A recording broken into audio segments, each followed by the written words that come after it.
The town of Red Hollow had a way of judging people before they ever spoke. It lived in the stares, the whispers, the silence that followed certain names. And hers carried more weight than most. Impossible, they called her. Not loud, not proud, but enough. Clara Whitlock stood at the edge of the dusty street, her boots worn, her shoulders straight despite the eyes watching her. The late afternoon sun burned low, casting long shadows that seemed to stretch toward her like they wanted to pull her back. She ignored them. She always did. "You hear what she did?" a man muttered near the saloon. "Same as always," another replied. "Nothing good." Clara didn't flinch. Not anymore. They didn't know the truth, and they never bothered to ask. It had started a year ago. The fire. The Whitlock Ranch had been one of the strongest in the valley. Her father built it with his hands. Her mother filled it with life. And Clara? She had grown into it like it was part of her. Until the night everything burned. The flames came fast, too fast. By the time Clara woke to the smell of smoke, the house was already gone. She had run through fire and falling beams, searching, screaming. But she was too late. They said she should have died in that fire. Some even whispered that she should have. Because after that night, nothing about Clara Whitlock was the same. She didn't cry, didn't beg, didn't break. She rebuilt, piece by piece, board by board, alone. And that's what made them uneasy. That's what made her impossible. Gideon Cobb watched her from across the street. He had arrived in Red Hollow 2 days ago, just another traveler passing through, or so they thought. Tall, quiet, observant. The kind of man who didn't waste words or miss details. And Clara Whitlock had caught his attention the moment he heard her name. "They say she's trouble," the bartender told him. Gideon took a slow drink. "People say a lot of things," he replied. "They say she set that fire herself." Gideon's eyes shifted slightly. "People say even more when they're afraid." Because that's what it was. Fear. He had seen it before.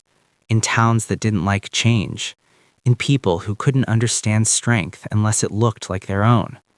And Clara Whitlock was something they didn't understand. The first time they spoke wasn't by chance.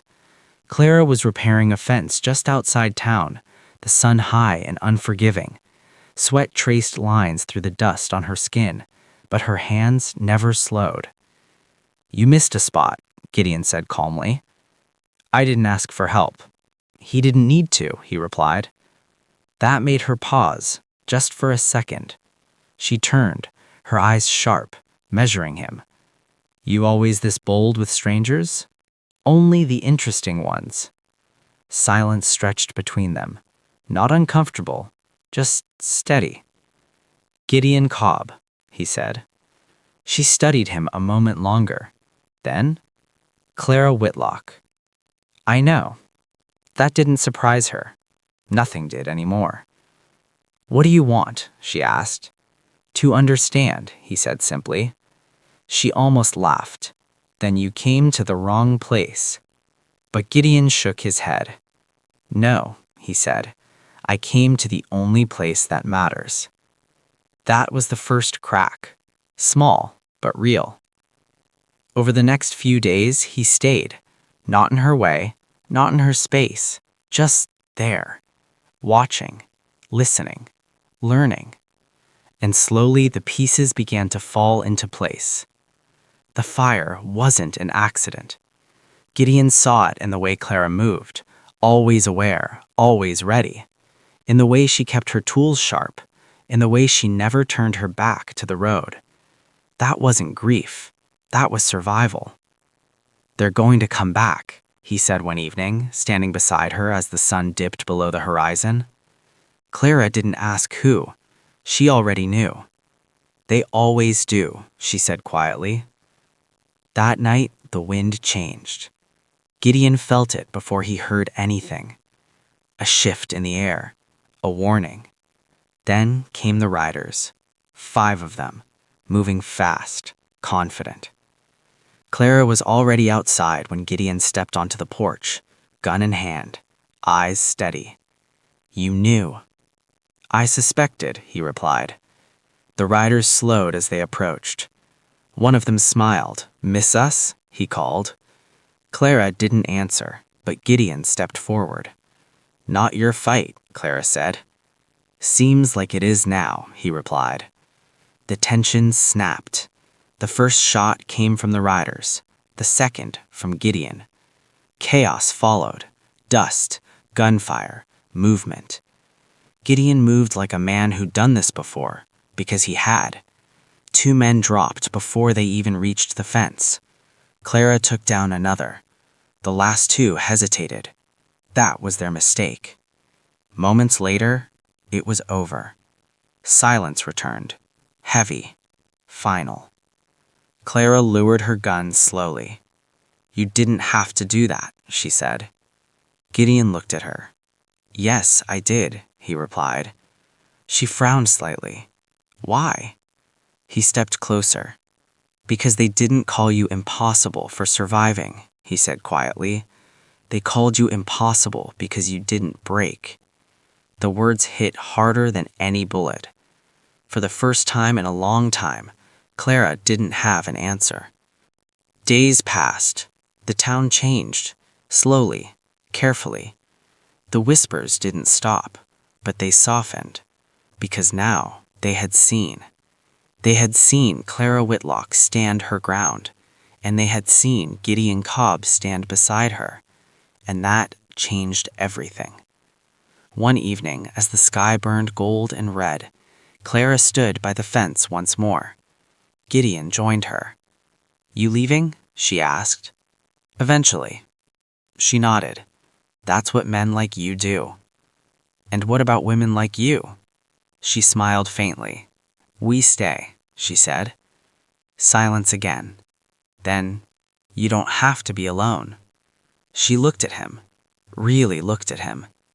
"I never was," she replied. And for the first time, she believed it. The night after the gunfight, Red Hollow didn't sleep. Lanterns burned longer than usual, voices stayed low, doors remained locked. Fear had returned to the town, but this time it wasn't aimed at Clara Whitlock. It was aimed at whatever had come for her. Clara sat on the porch of her half-rebuilt home, her rifle resting across her lap. The wood beneath her creaked softly with each shift of her weight, but she didn't move much, didn't need to. Her eyes stayed fixed on the dark horizon, waiting. "You planning on staring holes through the night?" Gideon's voice came from behind her. She didn't turn. "Helps me think." He stepped beside her, leaning lightly against the porch post. "About them?" he asked. "About what comes next." Silence settled between them, thick but not uncomfortable, the kind of silence shared between people who understood more than they said. "They weren't just hired hands," Gideon said after a moment. Clara's grip tightened slightly on the rifle. "No," she said, "they weren't." He studied her profile, the way her jaw set just enough to betray something deeper. "Then tell me," he said. For a long time, she didn't answer. The wind shifted, carrying the faint scent of dust and something colder, memories. "It wasn't just a fire," she said finally. Gideon didn't interrupt. "They came before it," she continued. "Men in clean coats, smiles too easy, words too smooth." Her voice sharpened slightly. "They wanted the land." "Why?" asked Gideon. "Because of what's under it." That got his attention. Clara finally turned, her eyes meeting his. "There's water," she said. "Not surface water, deep, enough to supply half the territory." Gideon's expression didn't change, but something behind his eyes did. Understanding. "And your father knew," he said. She nodded.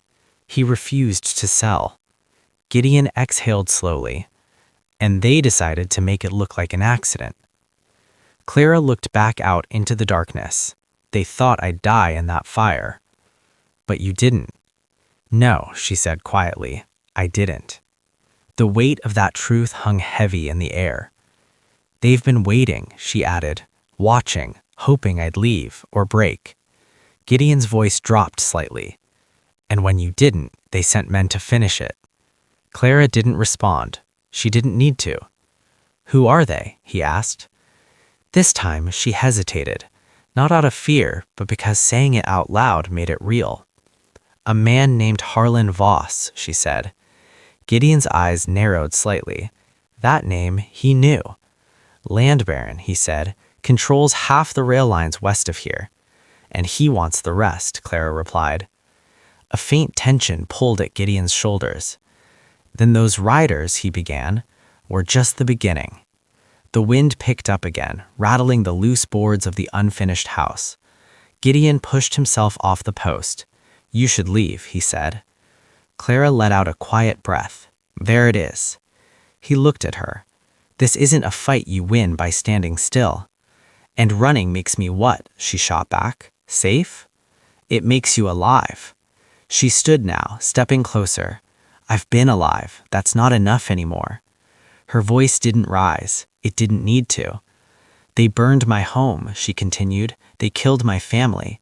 And now they think they can come back and take what's left? She shook her head slowly. No. Gideon held her gaze. Long, carefully. You're not afraid of dying, he said. Clara met his eyes without hesitation. No, she replied. I'm afraid of letting them win. That was the moment he understood her completely. Not stubborn, not reckless, resolute. Then we don't wait for them, Gideon said. Clara blinked slightly. We go to them.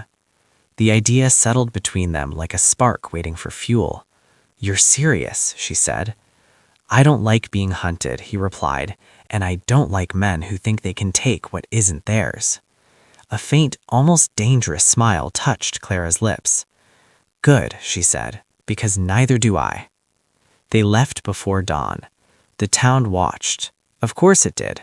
Some with fear, some with doubt, some with something new, respect. Where are they going? Someone whispered. No one answered, because for the first time, Red Hollow wasn't watching Clara Whitlock as a problem.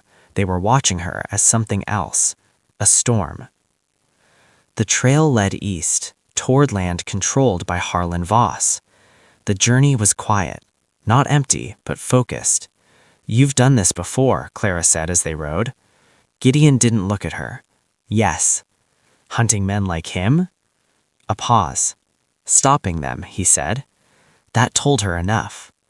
You're not just passing through, are you? She glanced at him briefly. No. By the time they reached the ridge overlooking Voss's operation, the sun was high. Below them stretched something far bigger than Clara had expected. Men, equipment, guards. And this is just one of his camps, Gideon said.